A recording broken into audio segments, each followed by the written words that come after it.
أعوذ بالله من الشيطان الرجيم. وكذلك أخذ ربك إذا أخذ القرى وهي ظالمة إن أخذه أليم شديد إن في ذلك لآية لمن خاف عذاب الآخرة ذلك يوم مجموع له الناس وذلك يوم مشهود وما نؤخره إلا لأجل معدود يوم يأتي لا تكلم نفس إلا بإذنه فمنهم شقي وسعيد فأما الذين شقوا ففي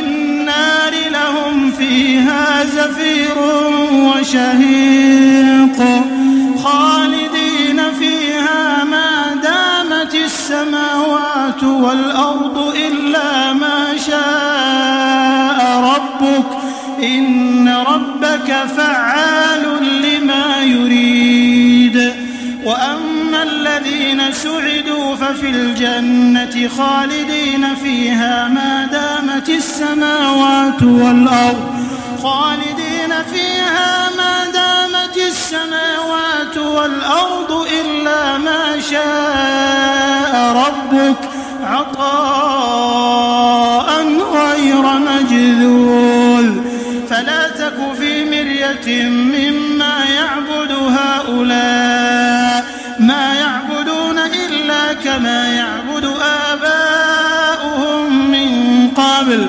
وإنا لموفوهم نصيبهم غير منقوص ولقد آتينا موسى الكتاب فاختلف فيه ولولا كلمة سبقت من ربك لقضي بينهم وإنهم لفي شك منه مريب وإن كلا لما ليوفينهم ربك أعمالهم إنه بما يعملون خبير فاستقم كما أمرت ومن تاب معك ولا تطغوا إنه بما تعملون بصير. اور تمہارا پروردگار جب نافرمان بستیوں کو پکڑا کرتا ہے تو اس کی پکڑ اسی طرح کی ہوتی ہے. بے شک اس کی پکڑ دکھ دینے والی سخت ہے. ان قصوں میں اس شخص کے لیے جو عذاب آخرت سے ڈرے عبرت ہے. یہ وہ دن ہوگا جس میں سب اکٹھے کیے جائیں گے اور یہی وہ دن ہوگا جس میں سب اللہ کے روبرو حاضر کیے جائیں گے اور ہم اس کے لانے میں ایک وقت معین تک تاخیر کر رہے ہیں. جس روز وہ آ جائے گا تو کوئی شخص اللہ کے حکم کے بغیر بول بھی نہیں سکے گا. پھر ان میں سے کچھ بدبخت ہوں گے اور کچھ نیک بخت. تو جو بدبخت ہوں گے وہ دوزخ میں ڈال دیے جائیں گے. اس میں ان کو چلانا اور دھاڑنا ہوگا. جب تک آسمان و زمین ہیں وہ اسی میں رہیں گے مگر جتنا تمہارا پروردگار چاہے.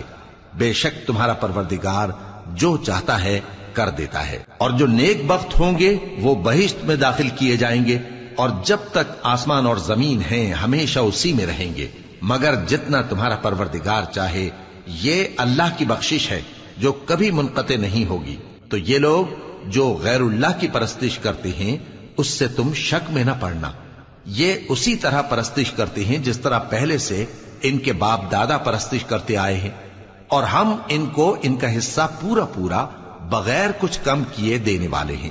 اور ہم نے موسیٰ کو کتاب دی تو اس میں اختلاف کیا گیا اور اگر تمہارے پروردگار کی طرف سے ایک بات پہلے نہ ہو چکی ہوتی تو ان میں فیصلہ کر دیا جاتا اور وہ تو اس کی طرف سے بڑے بھاری شک میں پڑے ہوئے ہیں. اور تمہارا پروردگار ان سب کو قیامت کے دن ان کے اعمال کا پورا پورا بدلہ دے گا. بے شک جو عمل یہ کرتے ہیں وہ اس سے واقف ہے. سو اے پیغمبر جیسا تم کو حکم ہوتا ہے اس پر تم اور جو لوگ تمہارے ساتھ تائب ہوئے ہیں قائم رہو اور حد سے تجاوز نہ کرنا. وہ تمہارے سب اعمال کو دیکھ رہا ہے اور